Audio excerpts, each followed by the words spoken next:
నగరికల్లులో Ayurveda hospital ని పంచాయతీ కార్యాలయానికి మార్చినట్లు doctor Rajyalakshmi తెలిపారు.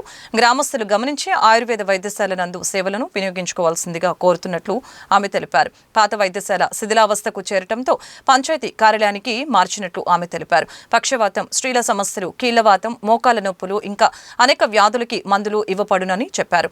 ఉదయం మినిమం 40 నిమిషాలు నడవాలని, డైట్ సక్రమంగా పాటించడం వలన అనేక వ్యాధులు రాకుండా ఉంటాయని సూచించారు. షుగరు, బీపీ, షుగర్, కాళ్ళు మంటలు,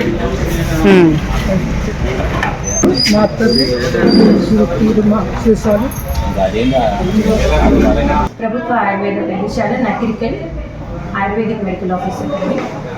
అంతకుముందు ఆయుర్వేదిక్ హాస్పిటల్ ఇక్కడ సెంటర్ నుండి ఉండేది. అది బిల్డింగ్ మొత్తం శిథిలావస్థలకు చేరిపోవడం వల్ల ఇప్పుడు మన పంచాయతీ ఆఫీస్లో ఒక రూమ్ ఇవ్వడం జరిగింది.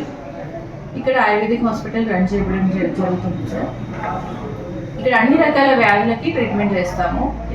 ముఖ్యంగా పక్షవాతము, కీళ్ళవాతము, మోకాల నొప్పులు, సయాటికా, ఇట్లాంటి ఆర్థోపెడిక్ సమస్యలు, జీర్ణ సంబంధ వ్యాధులు, ముఖ్యంగా ఈ రోజుల్లో స్త్రీలకు వచ్చేది పీసీఓడి, ఇలాంటి సమస్యలు కూడా ఆయుర్వేదంలో మంచి పరిష్కారం ఉంటుంది.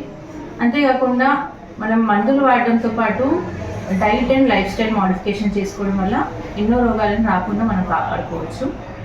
ఆయుర్వేదంలో మనకి ముఖ్యంగా దినచర్య, ఋతుచర్య చెప్పడం జరిగింది. అదేవిధంగా పంచకర్మ చికిత్సా విధానాల ద్వారా మన శరీరంలో ఉన్న వ్యర్థ పదార్థాలని డిటాక్సిఫికేషన్ చేయడం జరుగుతుంది. ఆయుర్వేదంలో మనకి ఎలాంటి సైడ్ ఎఫెక్ట్స్ లేకుండా ఎన్నో రకాల సమస్యలకు సులభతరంగా ఆయుర్వేదంలో చికిత్సా విధానాలు చెప్పడం జరిగింది. కాబట్టి ఈ సేవలన్నింటినీ మీరు వినియోగించుకోవాల్సిందిగా కోరుతున్నాను.